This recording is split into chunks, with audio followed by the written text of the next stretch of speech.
না কণ্ঠ। আপনি কি তাহলে নতুন ম্যানেজার? জি ম্যাডাম। ম্যাডাম বলা যাবে না, বয়সের বিবেচনায় তুই তুমি আপনি এভাবে সম্বোধন করে আমরা সম্পর্ক এগিয়ে নিয়ে যেতে পারি। জি। ও আমি রিদি।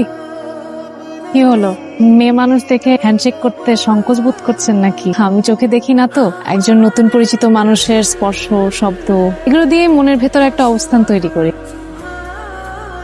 আমি দীপ।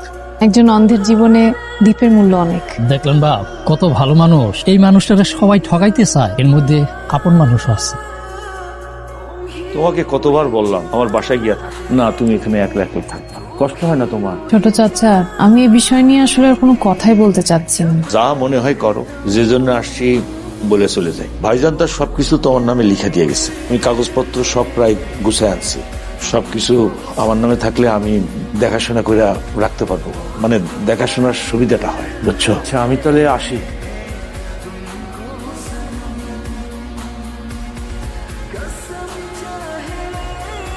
সিগারেটের গন্ধ।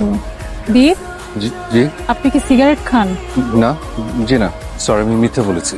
আমি সিগারেট খাই। নার্সারি আর ফুলের বাগান ভালো হৃদয়ের মানুষের জন্য। আপনি যদি ভালো হৃদয়ের মানুষ হয়ে থাকেন তাহলে আর সিগারেট খাবেন না। আমি আপনাদের মতো একজন ভালো হৃদয়ের মানুষ হতে চাই। আমি ঠিক করছি আমি আর সিগারেট খাবো না। পাহাড় সমান কষ্ট চেপে বুকে একটা মানুষ এমন করে কিভাবে আসতে পারে? Deep, ji. Thank you. Thank you কেন? আপনি ঠকানোর মানুষ না, জেতানোর মানুষ। আপনার এই ধারণা তো ভুল হতে পারে।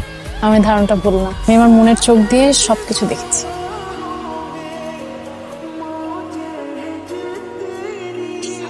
কি বলছে? পা মুচকে গেছে। এমনিতেই চোখে দেখি, এরপর এখন পাটাও ভাঙে। মানুষ আমাকে কি বলবে বলেন তো? ল্যাংড়া কানা। ডাক্তার তো মানা করেছে আপনাকে সিঁড়ি বাইতে। এখন সরি, কিছু করার নেই। একটা সেকেন্ড।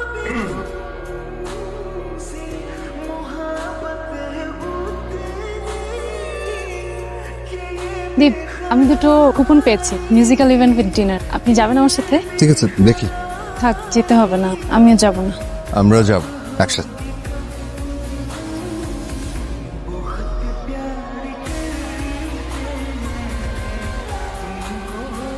আমাকে কেমন লাগছে? খুব সুন্দর।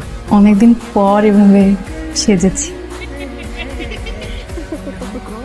কেউ কি আমাকে নিয়ে হাসাহাসি করছে? ওই, না তো। জায়গাটা কেমন? খুব সুন্দর। আমার অনেক গুড ফিল কাজ করছে। রিদি, আপনি কেন কাঁদছেন কেন? রিদি, আপনি কেন আমাকে মিথ্যা বলেছেন? কেন বলেছেন আমাকে দেখতে সুন্দর লাগছে? আমি তো বলিনি। আমি সুন্দর একটা মন দিয়ে আপনাকে দেখেছি, তাই আমার কাছে সুন্দর লেগেছে। আর যাদের মন অসুন্দর তারা হয়তো আপনাকে নিয়ে। আজকে অনেকদিন পর আমি অনেক হ্যাপি ছিলাম। আজকের দিনটা যে এরকম আনহ্যাপি হয়ে যাবে আমি বুঝতে পারি। আমি আপনাকে আনহ্যাপি হতে দেবো না, প্রমিস।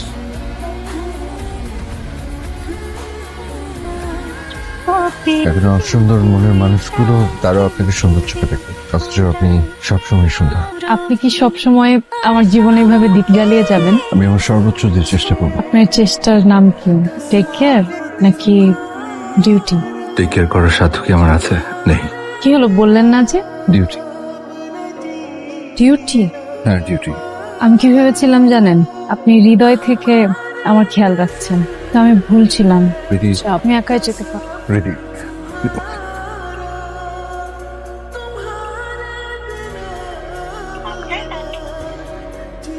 কয়দিন হইলো রিদি মামুনির কোনো খোঁজ নাই। নার্সারিতে তো আসতেছে না, মোবাইলটা বন্ধ।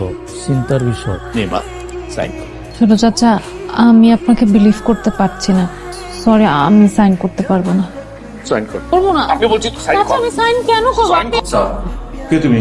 আমি দীপ, নার্সের ম্যানেজার। ও যাও এখন এখান থেকে, আমাদের পার্সোনাল কথা হচ্ছে। দীপ, প্লিজ আপনি দাঁড়িয়ে থাকুন। ছোট চাচা, আপনি এখান থেকে চলে যান।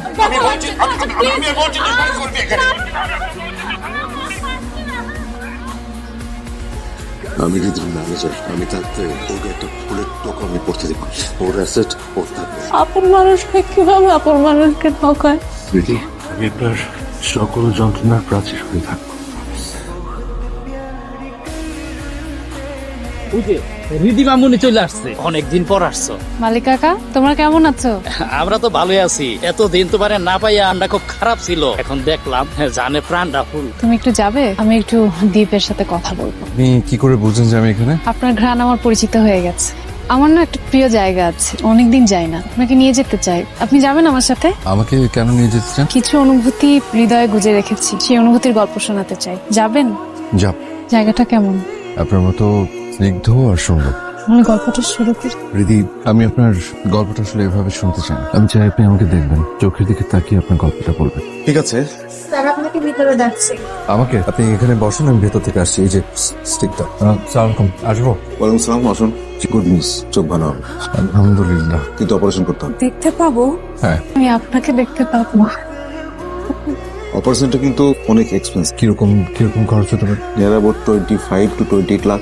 এটা আমাদের রেগুলার অপারেশন, আর যদি কর্নিয়া চেঞ্জ করতে হয় তাহলে আরো বাড়বে। গাজীপুরের জমিটা কি তুমি সত্যি বিক্রি করবা? জি ভাবি। তুই বিক্রি করবে মানে? আমি শুধু আমার ভাগেরটা বিক্রি করবো ভাইয়া। ভাইয়া, আমার টাকা লাগবে। আমি এত কিছু বুঝি না, পৈতৃক সম্পত্তি বিক্রি হবে না। বলেছি আমার ভাগেরটা আমি বিক্রি করবো, বাস। জমিটা তো আমাদের নিজেদেরই, তুমি কিনে ফেলো। ঠিক আছে, তুই তো টাকা পেয়ে যাবি, আর জমি আমার নামে দলিল করে দিবি। কাল অপারেশন, আপনি আবার আগের মতো সবকিছু দেখতে পাবেন। অনেক ভেবেছি। চোখ খুলে প্রথমে আমি কি দেখতে চাই? উত্তর কি পেলেন? চোখ খুলে সবার প্রথমে আমি আপনাকেই দেখতে চাই।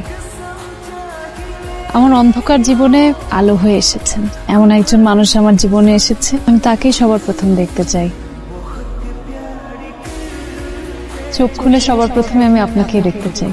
রিদি মামুনি, ডাক্তার সাহেব বললো আজকে নাকি তোমার চোখ খোলা হবে, আমি দোয়া করি। দীপ কোথায়? সকাল থেকে কোনো খবর পাচ্ছি না। করে আপনার চোখ খোলা হবে। কিন্তু ডাক্তার, দীপ না আসলে তো আমি চোখ খুলবো না। দেখুন, আমাদের তো শিডিউল থাকে, আপনার চোখ খোলা আমার এখনো শিডিউল। মালিক কাকা, দেখো তো কোথায়? দীপ না আসলে কিন্তু আমি চোখ খুলবো না। আপনি চোখ খোলেন, আমি দীপ বাবাজি রে এক্ষুনি খুঁজে নিয়ে আসতেছি।